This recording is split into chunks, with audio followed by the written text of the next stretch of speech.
Ang video na ito ay kuha sa bansang US. Sa video na ito ay mapapansin natin na ang magkakaibigan ay abala sa kanilang pagkikwentuhan. Ngunit wala silang kamalay-malay na sa gabing ito ay masasaksihan nila ang isang kababalaghan na hindi nila makakalimutan. Someone was in the middle of the road. Started fire.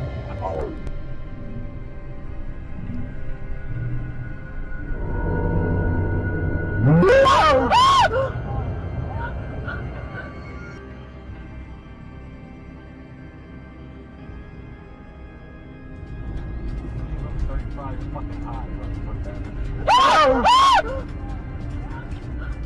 Okay. Someone was in the middle of the road.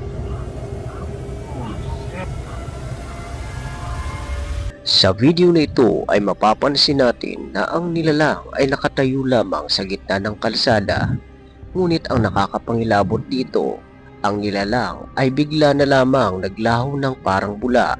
Pagbas na natin ang video.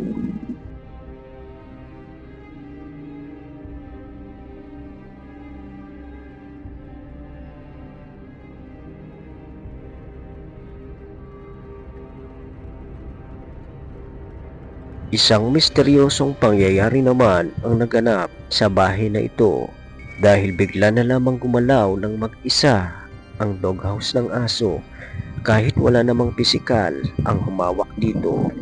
Pagmasdan natin ang video at kayo na po ang bahalang humusga.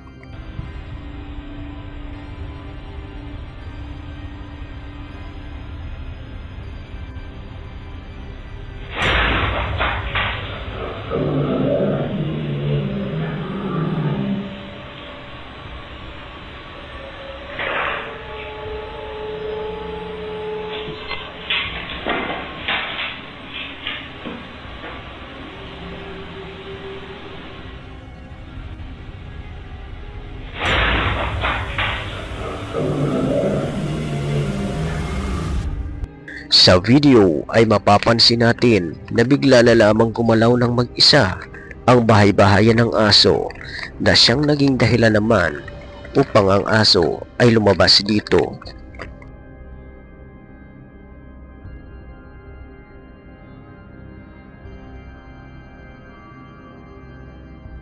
Ang TikToker naman na si Aliyah ay may anak, ngunit ang kanyang anak na babae ay iyak ng iyak sa hindi malamang dahilan ng mga gabing ito. At tila ba ito ay natatakot, kaya tinatanong niya ito at hindi naman ito sumasagot kung ano nga ba ang dahilan ng kanyang pag-iyak. Kaya't dahil dito ay kinunan niya na lamang ng video ang kanyang anak habang ito ay umiiyak.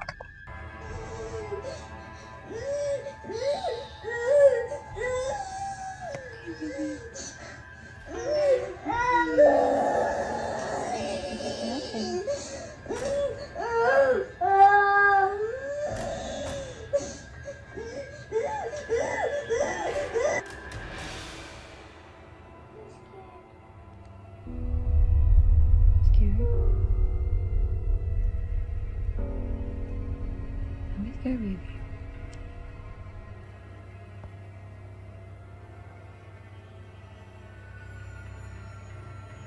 Come here, Pickle.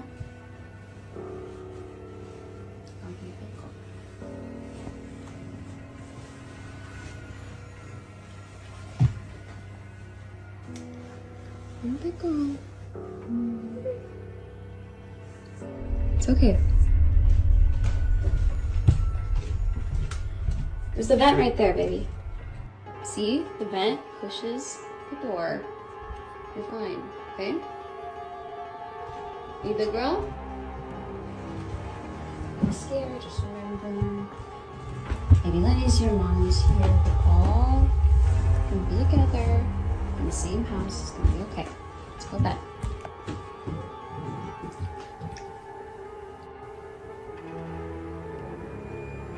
What's wrong, Cora?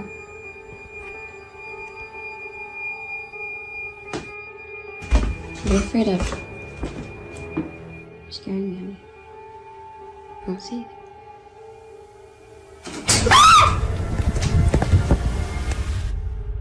Si Aliyah at ang kanyang anak ay pupunta sana sa kanilang kusina upang gumawa sana ng breakfast. Ngunit pagkarating pa man lang nila sa may sala, sa video ay mapapansin naman natin na bigla na lamang bumukas ang bintana na para bang may isang puwersa na hindi nakikita ang gumalaw dito.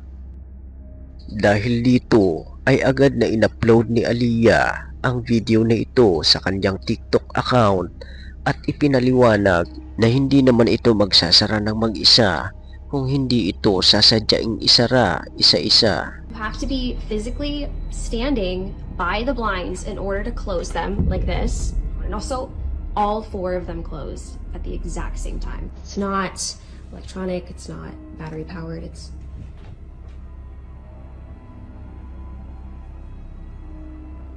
That's not creepy.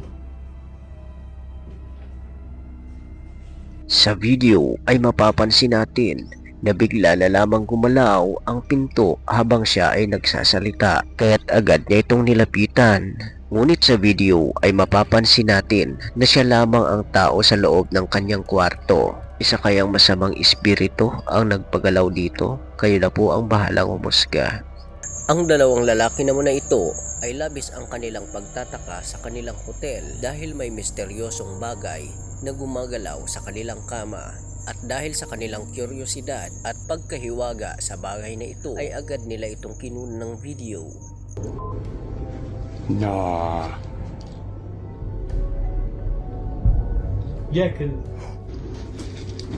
cause let me hit it now. And Yeah. shut up. Bro.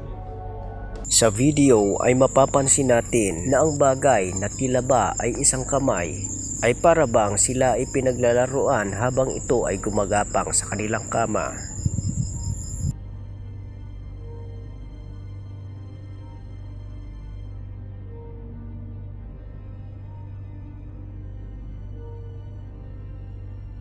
Ang mga ghost hunters naman na ito ay nag-explore sa isang pinaniniwalaang haunted mansion. Ngunit ng mga oras na ito ay wala silang kamalay-malay na may nahahagip na pala ang kanilang mga kamera.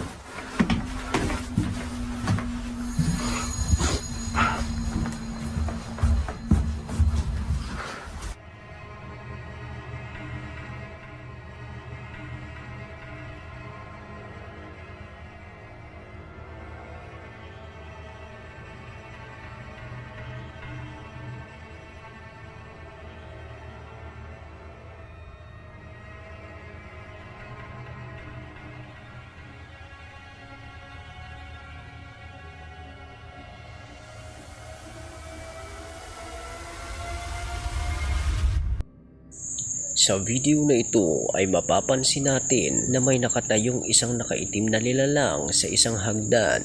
Ngunit nang naibaling nila ang kanilang kamera sa ibang dako at muli nila itong naiharap sa hagdan, ang nasabing nilalang ay bigla na lamang naglaho ng parang bula. Nagpatuloy sa pag-explore ang mga ghost hunters na ito hanggang sa muling may nahagip ang kanilang kamera na isang nakakapangilabot na imahe. Pagmasdan nating mabuti ang video.